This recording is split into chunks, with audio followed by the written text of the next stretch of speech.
Do you think transformation is required? Always. Yeah. Yes, always for everyone, na? Constantly it is required.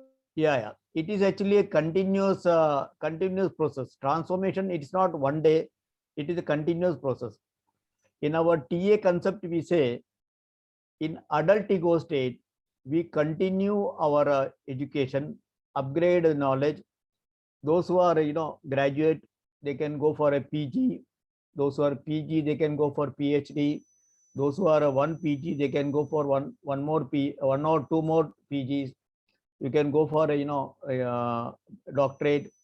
So education is a continuous process for which you require adult ego state. So that can be learned only in the TA concept. Now if you go to dictionary meaning of transformation, it's a task of changing yourself after finding out who you are, who you are today, and what you want to become ahead in your life. Socrates said 2400 years ago that an unexamined life is not worth living. We all learned car driving, but we require somebody, some RTO to take a test and certify us. In the same way, we need to examine our life. We didn't had any tool to check our personality until we didn't had any tool to check until Dr. Eric Berne is a MD psychiatrist who developed the theory of transactional analysis. So we all need to examine our life and then make changing. Those who have learned goal setting from NTCCS knows that we have to continuously make a goal setting in order to achieve what we want.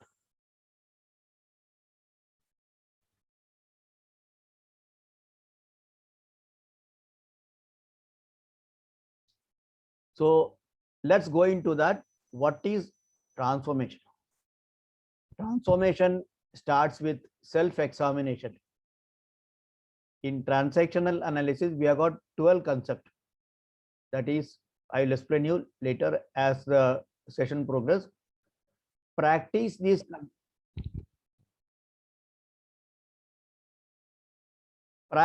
concept on a daily basis and make personal transformation in our personality.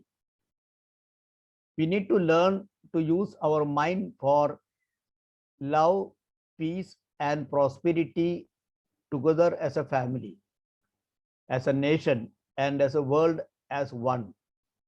As Vijay Kumar is already in UK, we know that we have to look at as a global outlook. When I joined in 2004, my trainer, Father George Kandathil, told me, you have to have a universal brotherhood and a universal approach in everything. But be local in your mind. But our outlook should be universal, global. Even siblings are not living in harmony. Most of the cases in the court are, family court for property or for, business deals. Now, I had one policy right in the beginning that I do not want any ancestral property, which so many people have got their eye on that. So I said, I will hold a property only which I brought myself as my property. And I don't want any ancestral property which has got curse of the ancestors. We don't know how ancestors made that property. And that sibling rivalry is not from today. It is there from the inception of the world. It originated after the birth of younger sibling who took away all the love. That no sibling rivalry. I just want to share with you 1 minute. The psychology says when the younger, we all need love and affection continuously from the people, whether it was we were as a child or we were as a grown up. But we constantly require love and affection. Now, what happens is when a younger sibling comes, the younger sibling take away all love and affection of parents or everybody in the family. So the elder one become, become angry. He or she start, beating the child or hating the child. So that is how sibling rivalry comes. I don't know how many of you know that if there is a sibling rivalry, it means when you are a child, you had a younger sibling who took away all love, and now you are still maintaining that rivalry even in grown up. That is unfortunate. That is the unfortunate part of it. That in grown up, we have this grown up. If you have the sibling rivalry, it means we are still in a child ego state. 60% of the scientists of the world are engaged in developing weapons for destructive power. In one part, there are people who, set up education institute, they do NGO, do social work, and they are trying to bring peace and harmony. But still, 60% of the scientists are working on developing weapons to destroy our neighboring countries, which is a bad sign. And there are many people, there are 2 crore Indian people are abroad in almost about 80 nations. And there are about another 2 crore people working for multinational companies in our own country. Now, if you take ancillary units, etc., there are so many people are, having a global outlook. We are a member of World Trade Organization. We are a member of, that World Health Organization. But still, many people in many countries, they are still thinking only about the country, and they consider our neighbor as an enemy. That is the unfortunate part of it.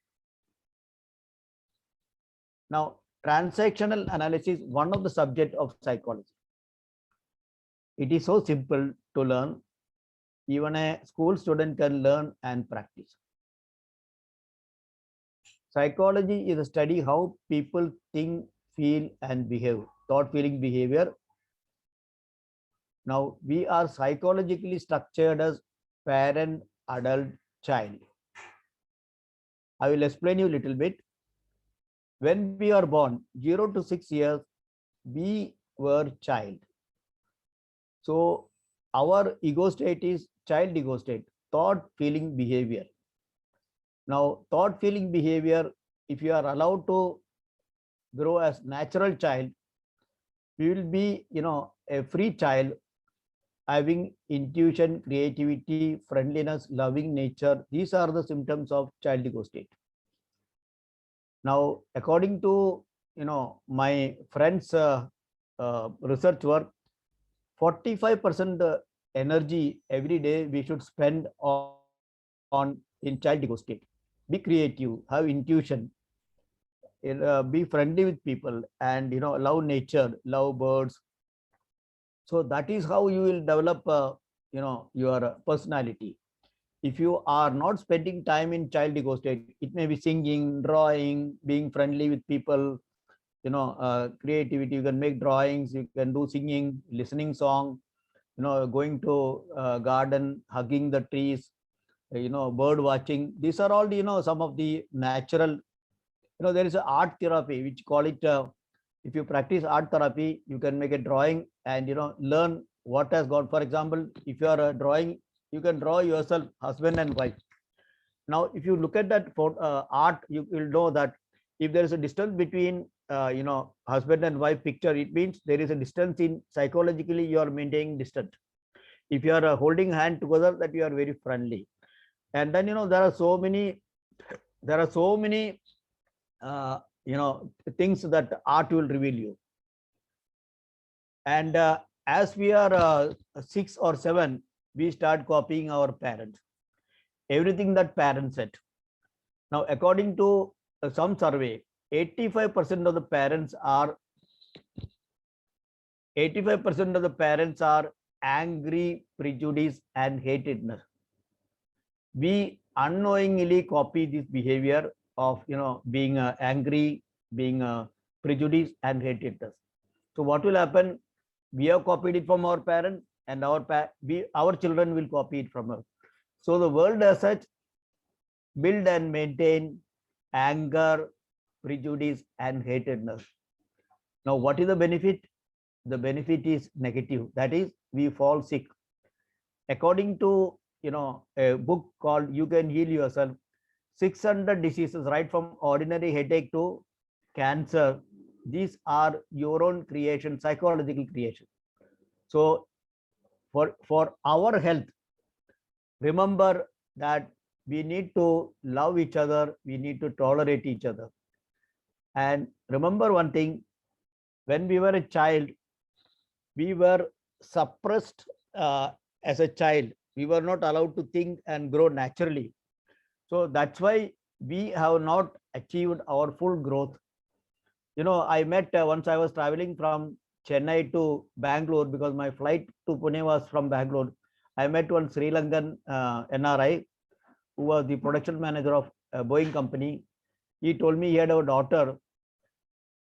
He admitted her in the Oxford University. In Oxford University, she became the first in the university.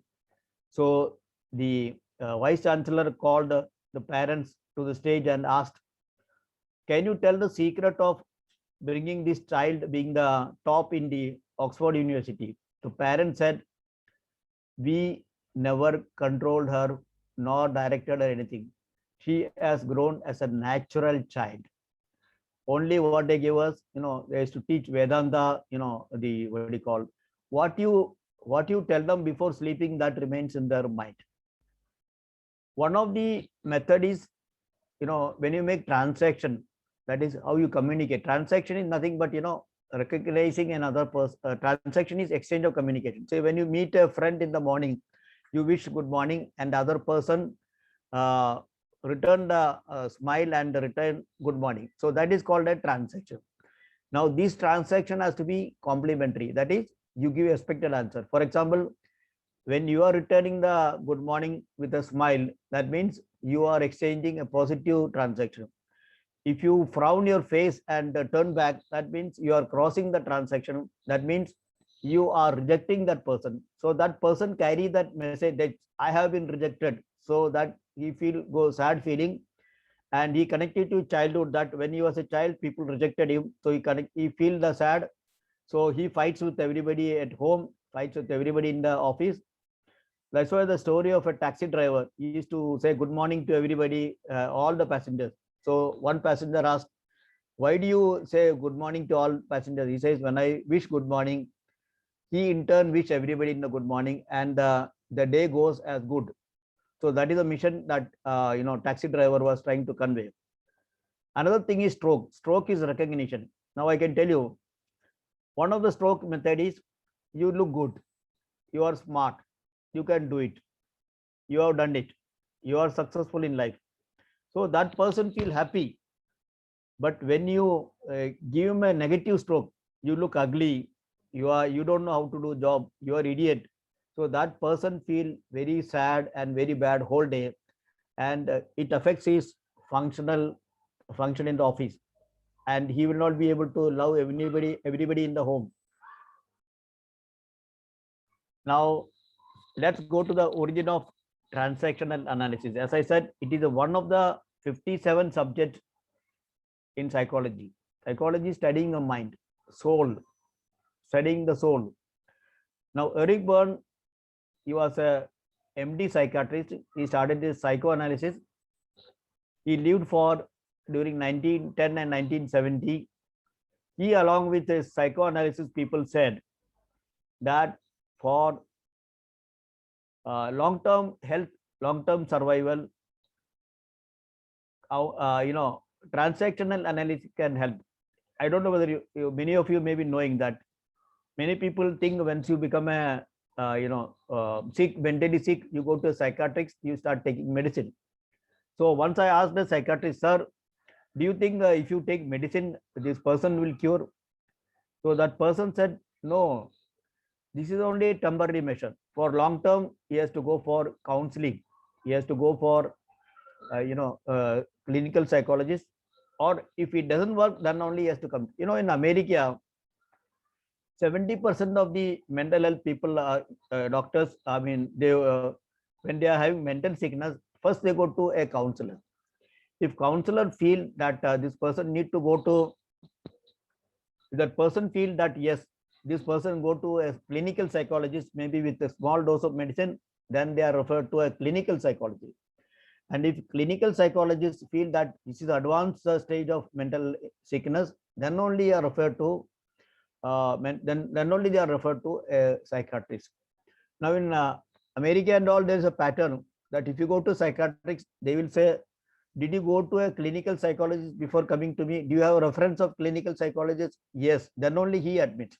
Otherwise, he'll say, go to clinical psychologist. If you go to clinical psychologist, he will ask, have you gone to a counselor? Do you have a reference of counselor? He said, yes.